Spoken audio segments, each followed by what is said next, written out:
There is a moment in the life of almost every serious thinker about religion when a specific question becomes unavoidable.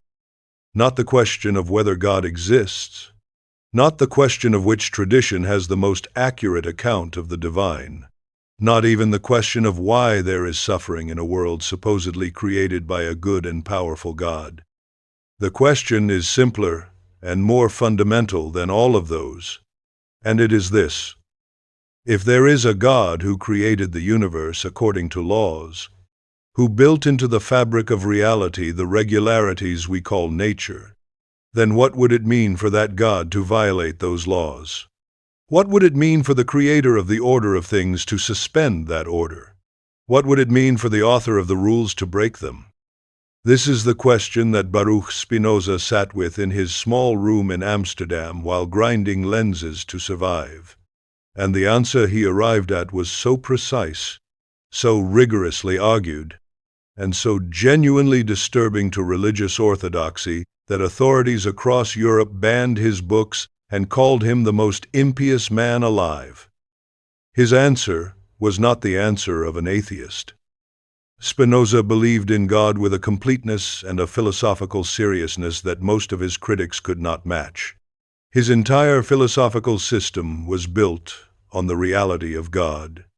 Not a God who occasionally intervenes in the world from outside, but a God who is the world, a God who is not separate from nature but identical with it, an infinite, eternal, necessary reality that underlies and constitutes everything that exists.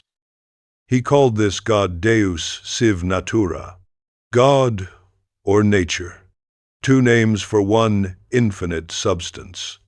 Not a being who created the universe and then watches it from outside.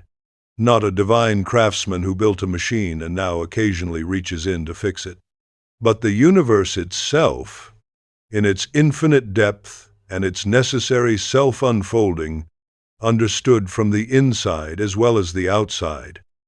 This understanding of God was not the product of intellectual laziness or spiritual shallowness.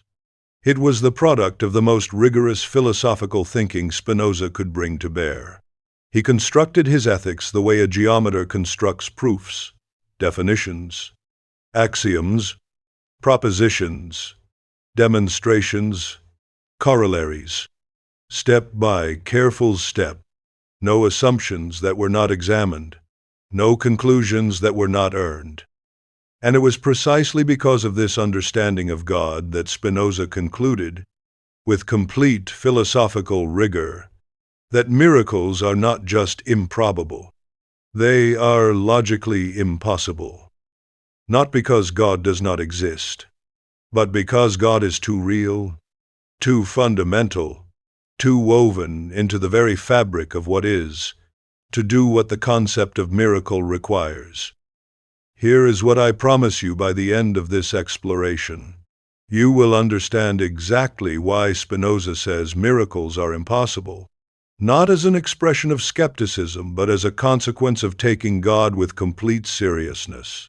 You will understand why the God that miracles require is actually a smaller and less coherent God than the one Spinoza believes in. And you will understand what miracle stories in Scripture are actually pointing at when you read them honestly, which turns out to be something more profound than supernatural violations of natural law. But first, you need to understand what a miracle actually claims, because the word is used so casually that its precise meaning has become obscured. A miracle, in the traditional theological sense, is an event that violates or suspends the laws of nature. Water turning into wine is not a miracle, because wine is a natural substance that can be made from water through fermentation. It is a miracle because the transformation happens instantaneously, without the biological and chemical processes that fermentation requires. The laws of nature, in this account, are suspended. A man walking on water is not a miracle because there is no substance that could support human weight on the surface of a lake. It is a miracle because the normal physical properties of water are overridden. The laws of nature, again, are suspended. A person dead for 3 days returning to life is not a miracle because resurrection is a common biological event. It is a miracle because the biological processes of death, which are irreversible under natural conditions, are reversed. The laws of nature, once more, are suspended. The concept of miracle, in every case, requires the same thing, the laws of nature being temporarily set aside by a power that exists above or outside those laws. And this is precisely where Spinoza's argument begins. What are the laws of nature? In Spinoza's philosophy, they are not external rules imposed on the universe by a God who sits outside it and enforces them. They are the expression of God's own nature. They are what God's infinite substance does, necessarily and eternally, by virtue of what God is. Think about what this means. The law of gravity is not a rule that God decided to create and could in principle decide to suspend. It is an expression of the mathematical structure of reality itself. The laws of thermodynamics are not policies that a divine administrator could revise. They are expressions of the necessary relationships between the most fundamental properties of existence. The biological processes of life and death are not procedures that could be paused and resumed at divine discretion. They are expressions of what matter and energy necessarily do given their nature. And if God is identical with the infinite substance that underlies all of this, if the laws of nature are expressions of God's own necessary nature, then a miracle, defined as a violation of those laws, would require God to violate God's own nature, which is a logical contradiction, not an improbability, not a difficulty, a logical contradiction, in the same category as a square circle or a married bachelor, not something that happens very rarely. Something that cannot happen because it would require the simultaneous truth of two mutually exclusive things. But Spinoza goes further than this logical argument, because he recognizes that most people who believe in miracles have not thought carefully about what kind of God miracles require. And when they think about it carefully, something surprising emerges. The God who performs miracles is actually a smaller God than the God who does not. Here is why. If the laws of nature are God's own necessary expression of God's nature, then they are perfect expressions of what God is. They are not limitations on God. They are God's fullness, expressed in the only way that infinite reality can express itself, necessarily, completely, without exception. But the God who performs miracles, the God who occasionally suspends the laws of nature to produce a specific effect in the world, is a God who created the laws of nature and then found them insufficient for some purpose. A God who needed to make exceptions to the rules because the rules, by themselves, could not produce what God wanted. This is a God who made a universe and then had to tinker with it.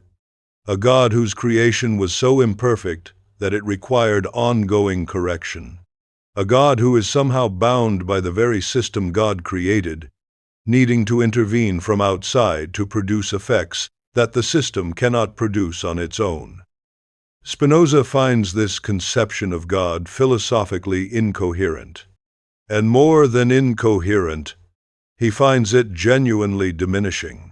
The God who needs to perform miracles is a lesser God than the God whose nature is so complete, so infinite, so necessarily expressed in every aspect of reality, that nothing needs to be added, corrected, or suspended. Think about it this way, which is more impressive?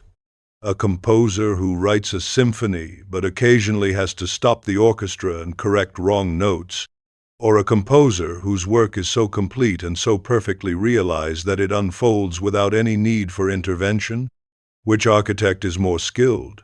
The one who builds a structure that requires constant maintenance and repair, or the one whose building stands perfectly by virtue of its own design.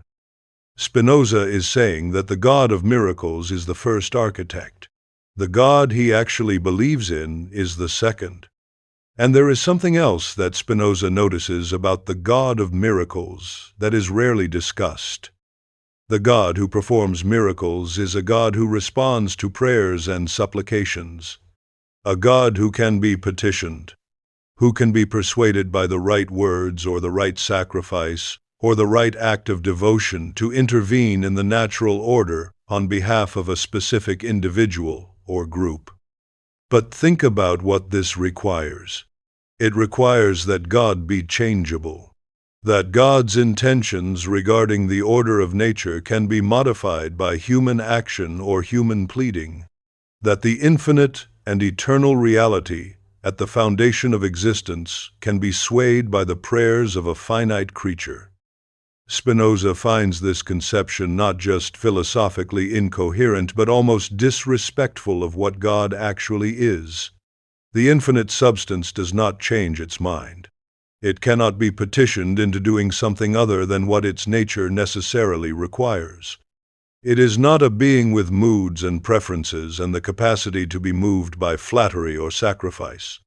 It is the necessary and eternal ground of all existence, completely itself, always, without exception. This does not mean prayer is meaningless in Spinoza's universe. It means something different from what most people understand prayer to be. Prayer, for Spinoza, is not a petition to change the order of things. It is the mind's orientation toward the understanding of things as they are.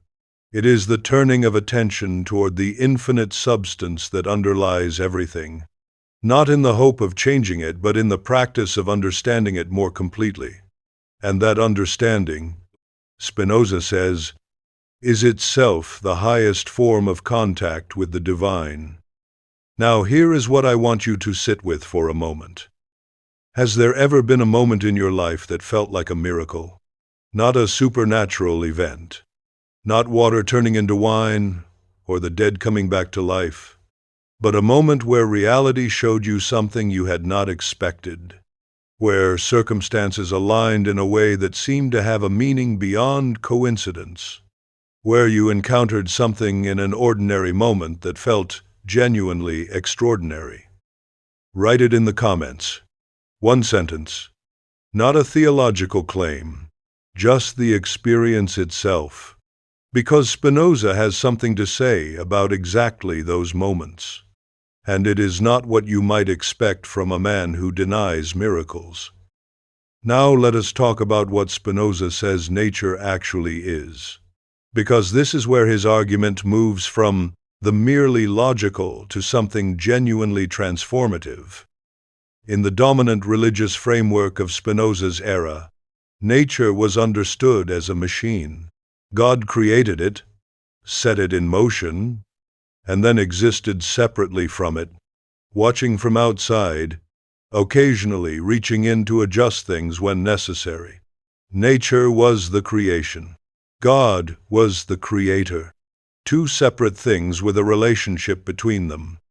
Spinoza completely overturns this framework. For Spinoza, nature is not a machine that God created and now watches from outside. Nature is God expressing itself. Every event in nature is an expression of the infinite substance's own necessary self-unfolding. Every law of nature is a facet of God's own eternal character. Every moment of existence, from the movement of galaxies to the firing of neurons to the growth of a flower toward light, is God being what God necessarily is. This means something extraordinary about the ordinary. When you see a child learn to walk for the first time, the biological processes that make that possible, the neural development, the muscle coordination, the balance mechanisms, the extraordinary complexity of a system that took millions of years to evolve, all of it is what Spinoza would call God's expression. Not a machine that God built and watches. God itself, expressing itself in the mode of a child learning to walk. When you stand at the edge of the ocean and feel the scale of it, the depth, the power, the fact that it has been moving according to the same physical laws for billions of years and will continue moving according to those laws for billions more, that ocean is not a thing God made and now permits to exist. It is God, expressing itself in the mode of an ocean.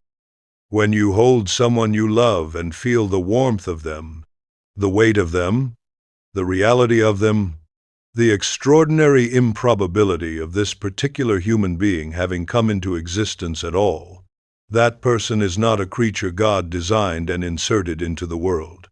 They are God, expressing itself in the mode of this particular, irreplaceable, temporary configuration of the infinite substance. Now consider what this does to the concept of the miraculous. If God is identical with the totality of what is, then everything that exists is already a divine expression. Every moment of reality is already sacred, not because it was specially set apart, but because it is an expression of the infinite substance that is the only thing there is. The ordinary is already extraordinary. The natural is already divine. The laws of nature are already the expression of God's eternal character. In this framework, the miracle story that says God suspended the laws of nature to do something extraordinary is actually pointing at something backwards. It implies that the ordinary is not divine and that God must do something exceptional to enter the picture. But in Spinoza's universe, God is already entirely in the picture, has always been, will always be. The picture is what God is doing. The question is not whether God is present in extraordinary events. The question is whether you are seeing clearly enough to recognize God's presence in the ordinary ones. If you subscribe to this channel and you want more of this kind of thinking in your life, subscribe now. Because Spinoza spent his life arguing that this way of seeing the world is not the enemy of the sacred. It is the most complete encounter with the sacred that is available to a human mind. Now let us talk about what miracle stories in Scripture are actually doing. Because this is where Spinoza's argument becomes not just philosophically interesting, but personally liberating. Spinoza does not dismiss the miracle stories in the Bible as mere fabrications designed to deceive. He does something more sophisticated and more respectful than that. He asks, what were these stories trying to do for the people who first heard them? What truth were they trying to convey? And could they have conveyed that truth any other way to that particular audience in that particular historical moment? His answer is that miracle stories served a specific and genuine purpose for audiences that did not have access to philosophical reasoning. They needed to understand something true and important about the relationship between human beings and the divine. They needed to understand that the power operating through history is not arbitrary or indifferent, that there is something in the nature of reality that is on the side of justice and compassion and human dignity, that the way things are is not the way things have to stay. These are genuine and important truths. They are not easy to convey through philosophical argument to people whose lives do not permit extended philosophical reflection. But they can be conveyed through stories, through narratives in which the power that underlies reality acts dramatically and visibly on behalf of the oppressed, the enslaved, the abandoned. The story of the parting of the Red Sea is not primarily a claim about what happened to the water molecules of the Nile Delta on a specific day 3,000 years ago. It is a claim about the nature of ultimate reality. The claim that the deepest structure of what is runs toward liberation rather than toward slavery. That something in the nature of things is fundamentally incompatible with the permanent subjugation of human beings. Is that claim true? Spinoza thinks it is. But he thinks it is true not because water once parted miraculously for a specific group of people. He thinks it is true because it follows from the nature of the infinite substance itself. Because a God who is identical with the totality of reality, a God whose essential nature is expressed in the laws of reason and moral understanding as much as in the laws of physics, is a God whose nature is incompatible with the permanent diminishment of consciousness. The miracle story points at this truth, dramatically, memorably, in a form that ancient people with no access to Spinoza's philosophy could receive and hold and pass on. Strip away the supernatural framing, and what remains is not nothing. What remains is the actual claim, the genuine insight, the real truth that the story was always trying to convey. Now think about the moments in your own life that felt miraculous, not supernatural, but genuinely extraordinary in the sense of revealing something that ordinary experience conceals. The moment where something you had not expected showed you a reality you had not seen before, where the ordinary suddenly seemed luminous with meaning you could not quite articulate. Spinoza would say that what you experienced in those moments was not a violation of the laws of nature. It was a more complete encounter with them, a moment where the infinite depth of what is ordinary became briefly visible, where the divine self-expression that is always occurring in every event became momentarily transparent to you. This is what Spinoza means when he says that the person who understands nature adequately is in constant communion with the divine, not through occasional supernatural interventions, through the ongoing, ever-present, inescapable reality of the infinite substance expressing itself in everything, including in you. Including right now, including in the fact that you are a configuration of the infinite substance that is capable of wondering about all of this. The miracle, for Spinoza, is not the exception to nature. The miracle is nature itself, understood deeply enough. And here is what this means for faith. For the people in this audience who are holding faith and doubt in the same hand, trying to be honest about both, trying to find a way to believe that does not require closing their eyes. Spinoza is not offering you the choice between faith and honest thinking. He is offering you a faith that is built on honest thinking, a faith that is not weakened by understanding nature more completely but deepened by it, a faith that does not need supernatural exceptions to the order of things because it finds the order of things itself to be the most profound expression of the divine. The person who understands thermodynamics deeply enough encounters God in the law of entropy.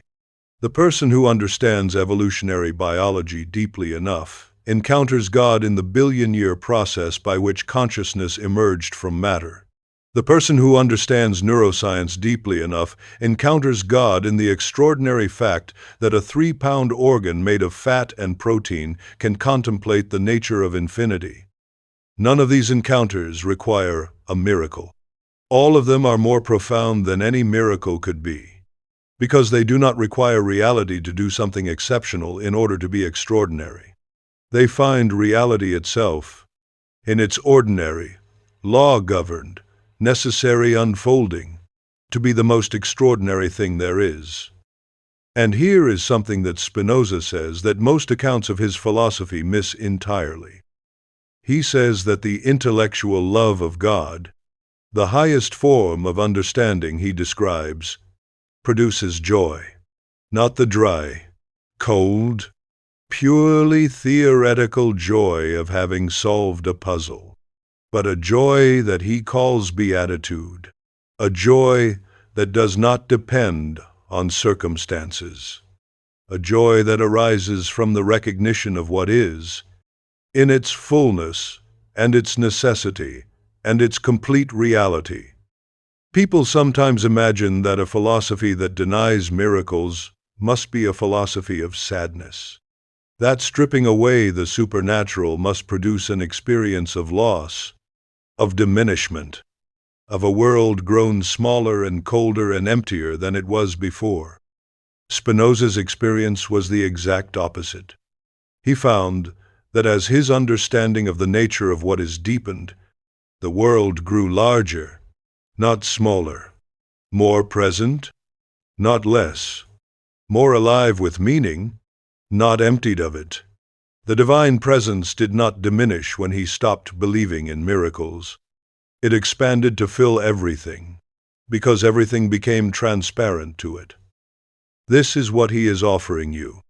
Not the loss of the sacred, its liberation from the narrow container of the miraculous into the vast space of everything that is. This is Spinoza's response to the person who says, without miracles, what is left of faith? Everything, he says. Everything is left. In fact, more is left. Because you are no longer spending your faith defending historical claims about specific events that may or may not have occurred in specific ways. You are spending it on the only thing that cannot be taken from you, the direct, honest, philosophically rigorous encounter with the infinite reality that is always already present in everything. Spinoza himself demonstrated this. He died at 44. His lungs destroyed by the glass dust of his profession, having been condemned by virtually every religious authority of his era. He had no community, no institution, no supernatural framework to console him. And every account of the man describes someone of extraordinary peace, a peace that did not come from believing impossible things. A peace that came from understanding the nature of what is, with sufficient honesty and sufficient depth that nothing external could disturb the foundation on which it rested. People who visited him in his final years describe not a man diminished by his poverty and his condemnation, but a man who seemed to exist at a different level of equanimity than anyone around him. A man who had found, not through supernatural grace, but through the hard work of honest philosophical understanding, something that religious traditions across the world have promised their followers and rarely delivered, a peace that does not depend on circumstances. Not the peace of someone who has stopped caring, not the peace of someone who has numbed themselves to the difficulty of existence, but the peace of someone who understands what is with sufficient completeness that the deepest level of what is can no longer be disturbed by the surface events of a finite life. Spinoza called this beatitude, and he did not consider it a gift bestowed from outside by a gracious God who had performed a miracle in his particular soul. He considered it the natural consequence of adequate knowledge, the fruit of understanding reality as it actually is rather than as we wish it were or fear it might be. That peace is available to you, not by suspending your intelligence, not by performing belief you do not genuinely have, but by doing what Spinoza did, following the nature of reality with sufficient honesty that the extraordinary depth of what is ordinary becomes visible to you. The miracle you are waiting for may not be a supernatural event. It may be the moment when you see clearly enough that what is always already here reveals itself to be enough. More than enough. The only thing there is, expressing itself in you, through you, as you. Before you go, write in the comments the moment in your life that felt most like a miracle. Not a supernatural event, a moment where reality showed you something extraordinary in what seemed ordinary. One sentence. Yours. Because Spinoza would say that what you experienced in that moment was not less than a miracle. It was more than one. It was a glimpse of the infinite substance expressing itself with unusual transparency through the ordinary fabric of what is. And the mantra that captures what Spinoza discovered about miracles and about the God that miracles diminish. The miracle is not the exception to nature. The miracle is nature, understood deeply enough. Write it, because the moment you genuinely understand it, everything changes. Not because the world has changed, but because you have begun to see what was always already there. If this channel is the place where you want to continue this seeing, subscribe now. Every exploration here goes deeper into the territory that Spinoza opened. And the next video is waiting for you on screen, chosen specifically to take everything you understood today one level further. Spinoza did not deny the sacred. He found it everywhere, in everything, including in you, including right now. And here is one more thing Spinoza would want you to understand before you go. He is not asking you to stop experiencing the world as miraculous. He is asking you to experience it as more miraculous than the miracle stories suggest. The miracle story says, reality is ordinary, but occasionally God does something extraordinary in it. The message is that the extraordinary is rare, exceptional, dependent on divine favor towards specific people at specific moments. Spinoza says, reality is never ordinary. Every moment of existence is the infinite substance expressing itself necessarily and completely.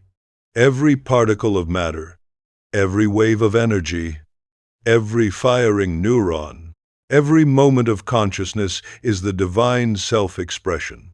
Not occasionally, always, without exception, including this moment, including you. The miracle that requires divine intervention happens once or twice in a generation, if it happens at all, and only to some people, in some places.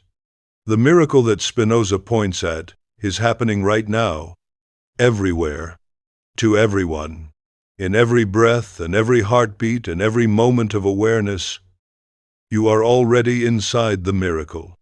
You always have been. The question is whether you can see clearly enough to recognize it.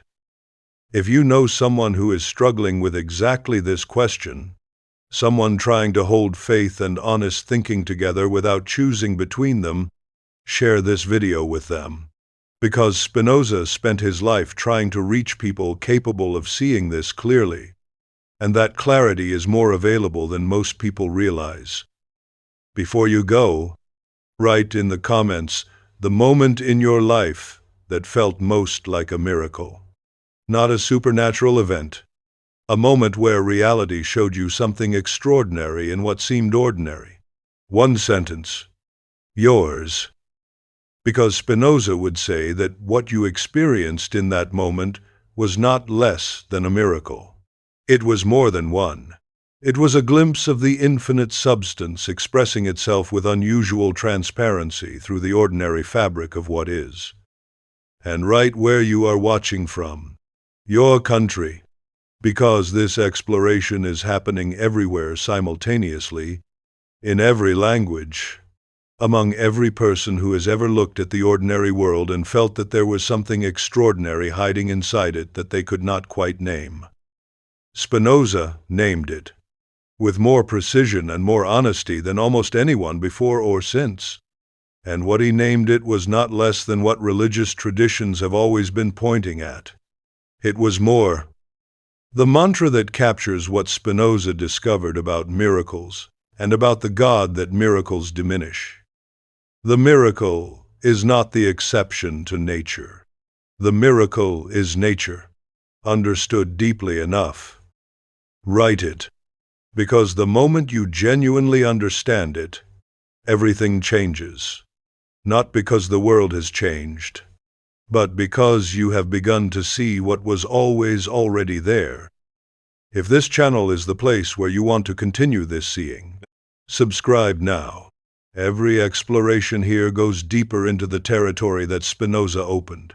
And the next video is waiting for you on screen, chosen specifically to take everything you understood today one level further. Spinoza did not deny the sacred. He found it everywhere, in everything, including in you, including right now. And one final thought to carry with you. Spinoza was asked once, in a letter from a correspondent who was troubled by his philosophy, whether he believed that God heard prayers. His answer was characteristically precise. He said that God, as infinite substance, does not hear prayers in the way a person hears words. God is not a being with ears. God is the totality of what is, and as such, every event in the universe, including the act of prayer, is an expression of God's own nature. The prayer itself is God, expressing itself in the mode of a human being reaching toward understanding. But, Spinoza added, the person who prays with genuine understanding, the person who in the act of prayer is genuinely orienting their mind toward the nature of what is rather than petitioning for a specific outcome, that person is doing something real and valuable, not because their prayer changes the order of things, but because it changes their relationship to the order of things. It deepens their understanding. It aligns their mind more completely with the necessary nature of reality. And in that alignment, they find what prayer has always been trying to find. Not a change in the world outside, but a deepening of the world inside. This is what Spinoza offers to everyone who has ever prayed and wondered whether anyone was listening. Someone was listening, not a being separate from the universe who could decide to intervene or not intervene, but the infinite substance itself, of which you are a mode, of which your prayer is an expression, of which every reaching toward understanding is a moment of the divine knowing itself through a finite configuration of itself. The miracle is not that God sometimes listens. The miracle is that in every moment, including this one, the infinite substance is completely present in everything, including in you, including in your questions, including in your reaching towards something you cannot quite name. You are already inside what you are looking for. You always have been. The question is only whether you can see clearly enough to recognize it. That recognition, Spinoza says, is the highest thing available to a human mind, higher than any supernatural event, higher than any miracle, higher than any vision or prophecy or divine intervention, because those things, even if they occurred, would be external events happening to you. But the recognition of the divine in everything is something that happens in you. It is a transformation of the very instrument through which you encounter reality. And that transformation, unlike any external miracle, cannot be taken from you once it genuinely occurs. This is what Spinoza found in his small room with his lens-grinding tools and his philosophy. Not a miracle, something better. The permanent, unshakable recognition that the infinite substance was present in everything, including in his poverty, including in his condemnation, including in the glass dust that was slowly destroying his lungs, including in the extraordinary fact that a finite mind could understand something about the infinite reality that contained it. And that recognition, that beatitude, was the only freedom he needed, the only consolation that could not be taken from him, the only miracle that mattered,